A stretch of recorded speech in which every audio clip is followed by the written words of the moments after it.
हामी प्राय अरूलाई खुशी बनाउन खोज्दै गर्दा यो नै बिर्सिन्छौं कि हाम्रो पनि आफ्नो मूल्य छ, हाम्रो पनि आफ्नै पहिचान छ।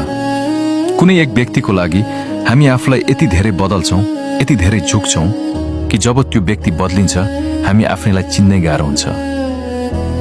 याद राख्नु, जसले तिमीलाई सम्मान दिन जान्दैन उसले तिम्रो पीडा कहिले बुझ्न सक्दैन।